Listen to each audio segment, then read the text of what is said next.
we'll be running through today a little bit of insider knowledge, some tips and tricks that will help you navigate the R&D tax incentive and make the most of it. Before we start, just a little bit of housekeeping. I just wanted you to note that we at SoftLogic provide independent process improvement. Think of it as lean for R&D. And keep in mind that the information we're covering today is generic in nature and not tax advice. And we recommend contacting an R&D tax consultant, the ATO or AusIndustry for advice specific to your situation.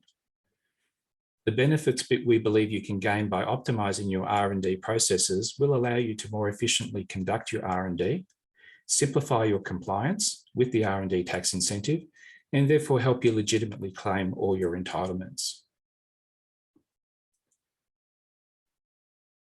So we'll be running through who we are at SoftLogic, a brief recap of the R&D tax incentive.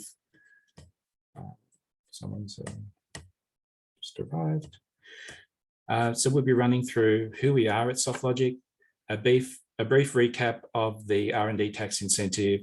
We'll look at what's new that is shaping the R&D tax incentive and what these changes are revealing. And we'll look at how to get on top of the R&D tax incentive requirements and make it easier and straightforward. We'll then look at options for getting help and how to access know-how. So we came about when we realized that many businesses were having audit issues with the R&D tax incentive, just because they didn't realize the need to keep detailed evidence and some other checks and balances. So we knew we could help. So we took the learnings gained from years of experience and designed a framework for optimizing R&D processes so that we can make it easier to comply with the R&D tax incentive. And by doing so, maximize your innovation and optimize your claim. And above all, fostering innovation in Australia is our goal. So what we do is we help bridge the gap between your need to innovate and the AusIndustry and ATO's need to foster eligible innovation. So we need to be sure that when audited, the government representatives can understand what you are doing quickly and easily. The framework we show you increases the efficiency of your R&D and makes sure you have the checks and balances and ensures your claim won't miss anything. We also want to eliminate the annual headaches in March and April when you're locating the information needed for your claim. We therefore want to reduce the risk and allow you to sleep at night knowing that everything is in place. Let's take a quick look at what makes R&D eligible. As expected, it's important that R&D be novel as required for a patent, but it's different in this case. Importantly, for the R&D tax incentive, it also needs to generate new knowledge or know-how. This is very important, and records of how you determine this is the case, that you are generating new knowledge, needs to be documented. Because your R&D will discover new knowledge, the outcome of the R&D efforts will be uncertain and have an element of risk. Therefore, it needs to require iterations of experimentation to determine if the goal has been achieved and new knowledge determined. The R&D needs to be systematically conducted to determine if a measurable outcome is possible to solve an issue at hand. You need to be able to explain the what, the why, the when, and the how you undertook the R&D using records that you would be expected to have created along the way during the R&D. There are other T's to cross and I's to dot, but let's start with these. To give you an idea without getting into tax advice, the benefit on offer from the R&D tax incentive depends on your company size, whether you're smaller than 10 million turnover or more than 20 million, less than 20 million or more than 20 million, and whether you are in a profit or a loss situation affects the benefit as well. So you can receive 43.5 cents per dollar invested if you're not profitable, or an additional 18% in addition to the expensing of the R&D if you are profitable. There are additional conditions that apply, but this is the crux of it. And as you can see, if you get it right, it can really help your innovation. As with anything generous, There are going to be rules and hurdles to jump through, and with the right know-how, you can make it straightforward. Okay, so what are the secrets to how to address the R&D tax incentive properly? So there are 6 lessons or secrets that we've learned over time that we want to share with you that help make you successful and efficient when accessing the R&D tax incentive. So we'll take a look at why evidence is everything, how the new online form is revealing some interesting insights. We will discuss how audits work and what to expect, and why most businesses end up underclaiming, and how to boost the R&D tax incentive by carefully defining your R&D. We will discuss why having systems in place will eliminate the headaches caused by not having structured evidence. So let's get into it. Number 1, evidence is everything. For the R&D tax incentive, you need to be innovating and generating new knowledge, which must underpin all R&D under the legislation. Your R&D tax claim will only be as solid and complete as the evidence you maintain while conducting the R&D. It's impossible for your R&D tax consultant to make the most of your claim under the incentive if it cannot be substantiated and confirmed. So it's essential that you know what is required to explain your claim and the simplest way to achieve it. Take steps to make sure you follow a scientific approach appropriate for your sector or technology. As you'll see later, we have templates for many sectors. Be ready to defend the eligibility with evidence to explain the what, why, when, and how of your R&D. What is needed is just best practice. R&D methods, methodologies that are best practice, and the benefits of the structured approach will make your R&D more efficient and allow you to access more government funding. You'll end up complying just because you are doing things properly and consistently. The second item we want to discuss is the online claim form is revealing a renewed focus. In July 2021, a new online claim form with new questions has been launched, and it increased the likelihood of an audit being flagged if you're unable to provide all the information. So what this means is that the focus has changed a little bit to require more evidence to be recorded and maintained while you're conducting the R&D in order to be able to answer the questions in the form. This typically means that if you're flagged, the best scenario for a first-time claimer will be a request for information, and then you may be flagged as at risk with 12 months to improve. A seasoned claimer can expect that AusIndustry will dive into an audit if you give an indication of not following the rules or not having evidence. Now, this is something that's reviewed over time and may or may not occur to you in your first few claims. It all depends on the responses that you can provide to an RFI within 30 days of a request. So if they send you some questions and you need to answer them, you're going to need to draw on that information that you kept when you did the R&D. So the question is, do you have the evidence to draw upon and send to them within such a short time without having to create any of it? Well, in fact, you can't create any of it. It's not allowed. So you have to have the evidence from when you did the R&D. So if the answer is no, I don't, then now is the time to improve your processes and be fully prepared in case you do get audited. And you also need that information in order to fill out the form. So it's best to get it all right from the beginning. So number 3 is audits may not stop at one. So what I mean by this is that even though AusIndustry has been reported in the media as having softened its approach in recent times, when your claim is assessed, they will decide what action should be taken. An audit, a warning, an at-risk notification, and there are more options these days available to AusIndustry to look after you.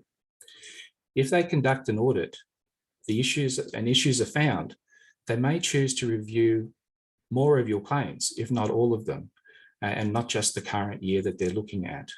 So to protect yourself going forward, The best thing to do is to get better at keeping the evidence right now. You don't want to be looking for evidence from years ago, wondering where it is now that a manager or an engineer has left the business. Key person risk is real and needs to be mitigated. This may sound like adding more work, but in fact, you are likely already doing most of the tasks, because no one in their right mind would undertake some R&D without having done many of the best practice things that are called for. You just may not be capturing and saving it properly. Ultimately, the R&D tax incentive is not asking you to do anything that you shouldn't already be doing to make the most of each hard-earned dollar that you're investing. So a little more governance will really allow you to get on top of this and shore up your claim and make the most of your investment. Number 4, most businesses underclaim. Not keeping the evidence to save time and money is counterintuitive. Yet this is the temptation many businesses fall into. What I mean is that by not having all the evidence needed and recording it as you go, most businesses are therefore underclaiming. So it's actually costing them more by leaving money on the table. What I mean is your R&D tax consultant is prevented from claiming all your entitlements if you can't produce the right paper trail. So, and I'm not just talking about the financials, because most businesses have that under control, but the supporting R&D process documentation, such as strategies, plans, experiments, experiment results, decisions, and how those decisions were made. Nothing onerous. You just need to be systematic about it. So the tax consultant will have to, so what happens when people don't have all the evidence is the tax consultant will have to remove expenses that cannot be substantiated to avoid tripping audit flags or making the claim risky. I call this claim discounting due to the lack of hard evidence. It ends up leaving money on the table that was easily justifiable. Number 5, it's all about the definition. Carefully dividing up your R&D into core and supporting R&D is important, as it will reduce your paperwork. This has caught a number of high-profile businesses out. With some help and focus on this, you can prevent a lot of these issues. In essence, you need to have your R, your research, separated from your D, the development. The R component is the core R&D, and the D component is the supporting R&D. This is a little simplified, but will do for today. Getting the definition of your core R&D versus your supporting R&D wrong generally results in too much or inappropriate R&D being classified as core. This results in significant issues, one of which is excessive paperwork and evidence will be needed to justify that substantial core R&D. An optimized determination of your core R&D means that your evidence requirements will be focused on just the critical, risky, and knowledge generation portion of your R&D, which reduces your effort significantly. Since you must split the time and materials expenses between core and supporting, the right processes, systems, and tools can make it seamless and allow you to track those expenses as you go. Number 6, in systems, there is freedom.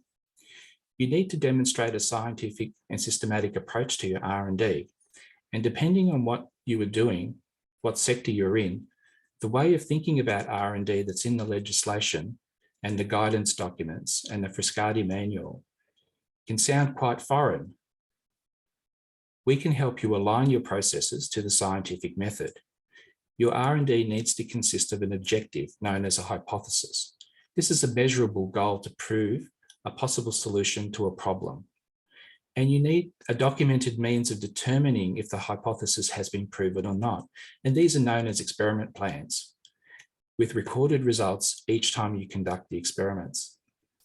You need to keep the evidence of evaluating the outcome of those experiments and making a corresponding correction to your approach. By creating the documentation as you go using some templates, it makes it quicker and easier to ensure you won't miss vital information. The best way to address this is to optimize your R&D process through some business process improvement, or re-engineering so that you make it as efficient, repeatable, and natural as possible, and never miss capturing any evidence.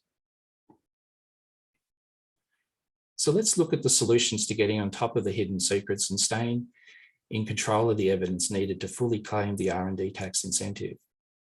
We will take a look at the 6-step framework and explore how an R&D process manual and templates can assist, how coaching and training can provide help and assistance when needed. Our 6-step framework will work through the R&D process optimization and will maximize the efficiency.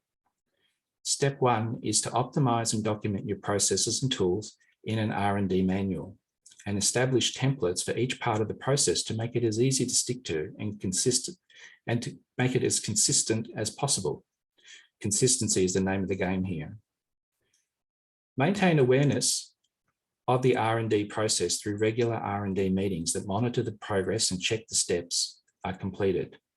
Some way of maintaining compliance awareness. This routine and a clear meeting agenda are important. Step 3 is to hone your management systems to ensure that information is collected and stored for the long term and that records are being generated as a matter of course. Regular reporting and monitoring is key to not missing anything. Steps 4, 5, and 6 are recognizable as part of any quality management system, but put in place a means to check that the records are being maintained. We recommend that this is achieved through regular R&D meetings with a specific agenda to make sure that all the documents are being produced and all the sign-offs are being tracked and captured in minutes. And deeper periodic reviews may also be needed in multi-project, multi-team R&D departments to confirm that all the teams are being consistent in their approach. Keep records of improvements to your R&D processes, as this allows to explain changes to the way you were working and demonstrates a commitment to improving. Let's drill down a little bit on step number 1 of the 6-step framework, as it is the first and most important. Establishing an R&D manual that will allow you to keep evidence repeatedly for years to come. The R&D manual will cover a range of areas to ensure that your R&D process is repeatable from year to year, independently of staff members. Getting the R&D process optimized and adopted as the way you do your R&D and ensuring that it's driven by regular follow-up to maintain awareness is key. You want it to be done the same way all the time so that when you have to look back during an audit in years to come, the information is in a consistent format and easily retrievable. As mentioned, eliminating that key person risk is very important, and knowing that your team are doing things right allows you to rely on clear and complete evidence when preparing your claim.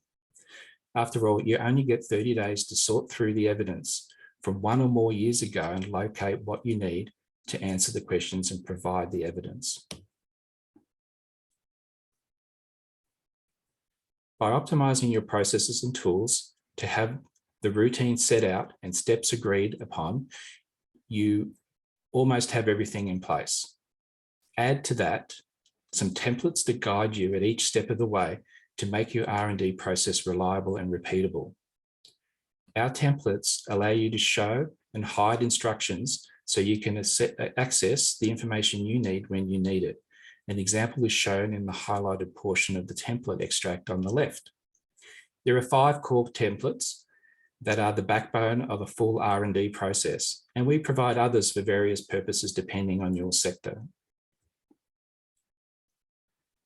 An essential resource to help you get the most of your R&D tax incentive is expert coaching and training. By fully understanding what is expected,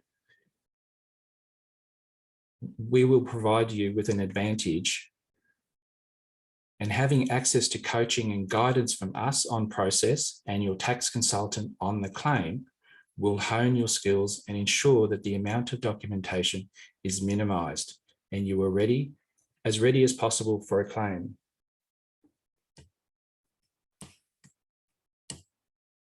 Sorry, I got distracted for a moment there with people still arriving. So let's look at the benefits of optimizing your R&D process.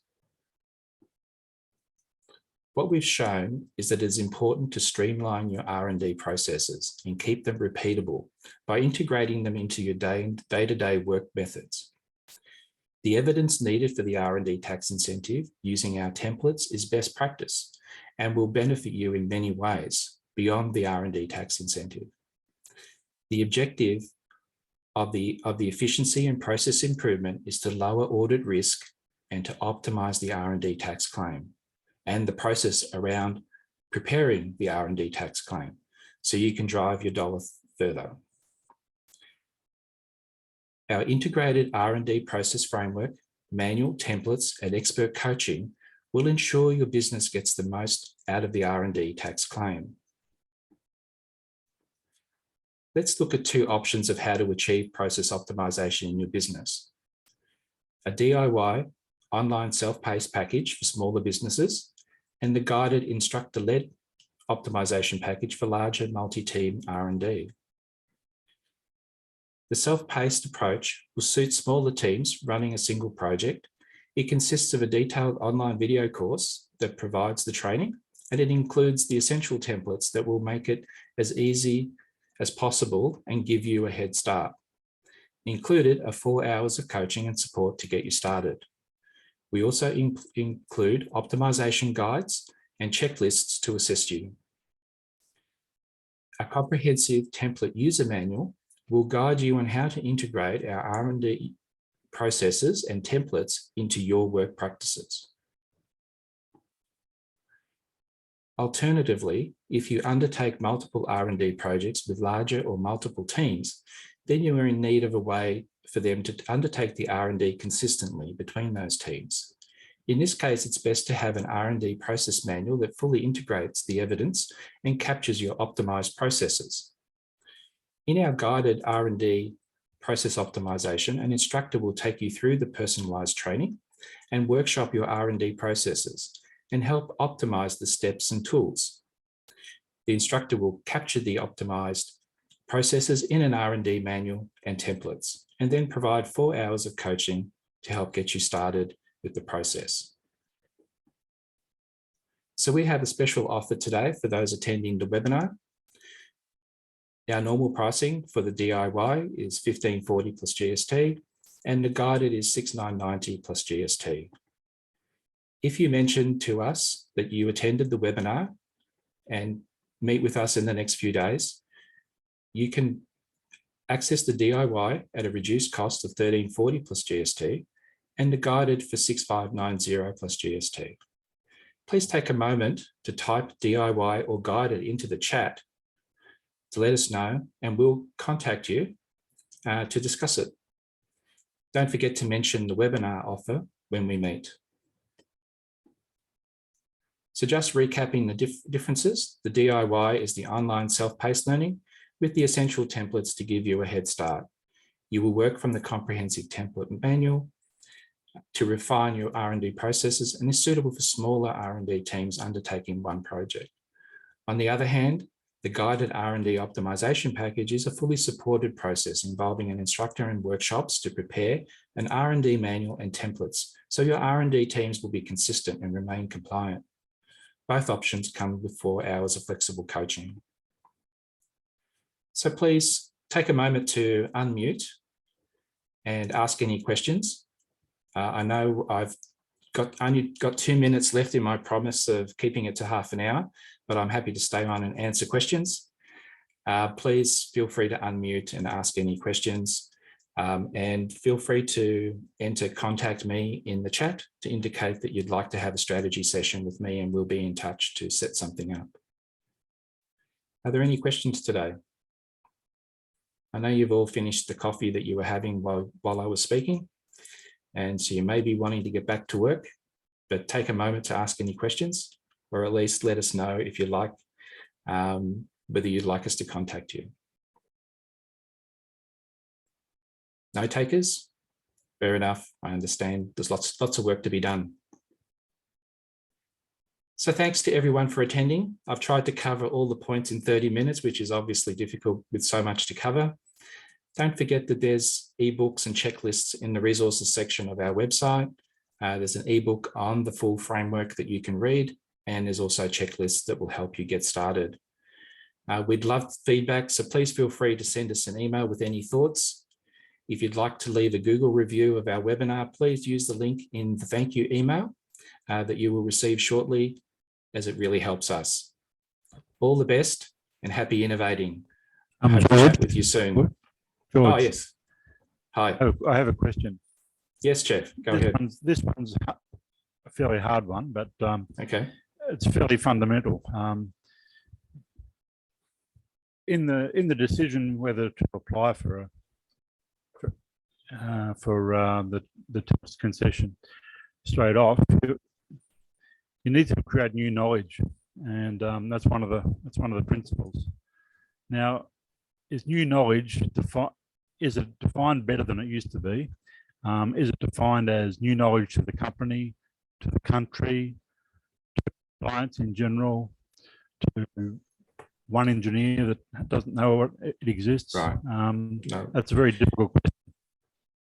Look, that's a common question, and I can give you my best answer, but to get a proper answer, you probably want to talk to an R&D tax consultant. And if you don't know a good one, please let me know, and I'll suggest somebody.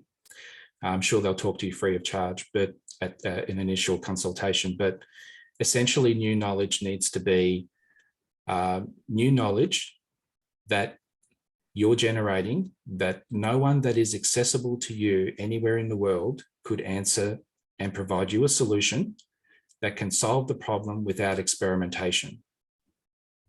Okay. No, that makes sense. And there's very careful wording there that I've chosen those words very carefully. So let's break it down. So new knowledge is something that you're trying to create. You obviously don't know the answer. So in the world, there are people that may know the answer. And you have to show through keeping records that you exhausted every possibility that you could reasonably be expected to try and access that knowledge. That could be searching university papers, it could be searching code repositories, it could be contacting industry experts at universities, etc., to try and find out how to achieve that goal. Now, I carefully put in the word accessible because there could be somebody in the world that knows the answer, but they work for a competitor and that information is not available to you. That's normal. Yeah, that's normal. Yeah, so if that information may exist somewhere, but it's not available to you, there's no way for you to access it, either with a license agreement or whatever it is, it's either prohibitive or unavailable to you, then that validates that you are still generating new knowledge, right?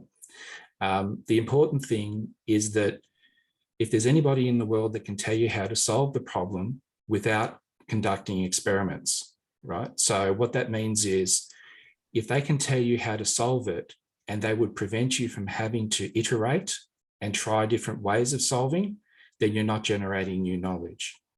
But you may get snippets of knowledge from around the world, from wherever you can get it within your access and reach, that helps you work out how to get started or to do a portion of it, but it still requires experimentation.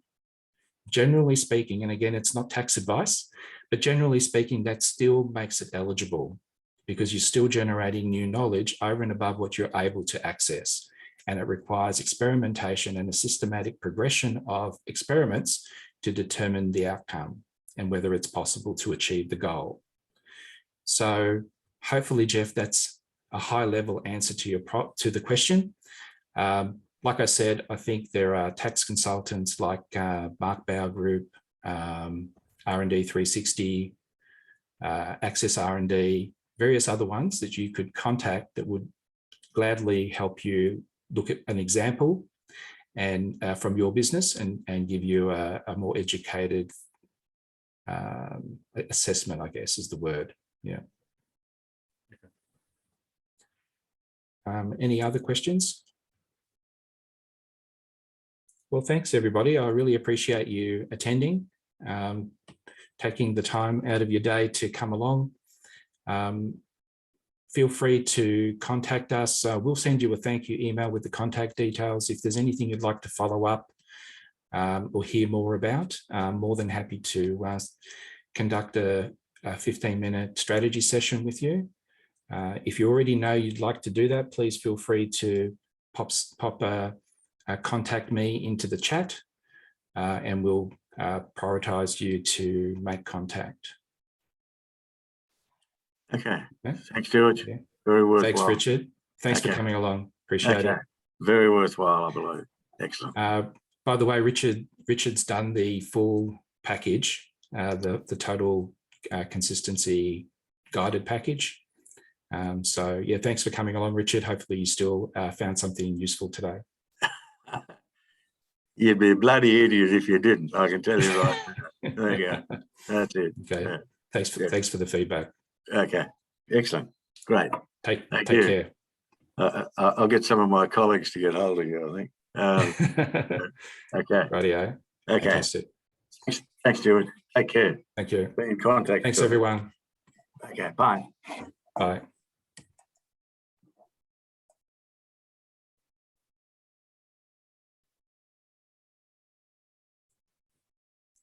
Chris and Kelly, you're still on the line there. Feel free to unmute if you like.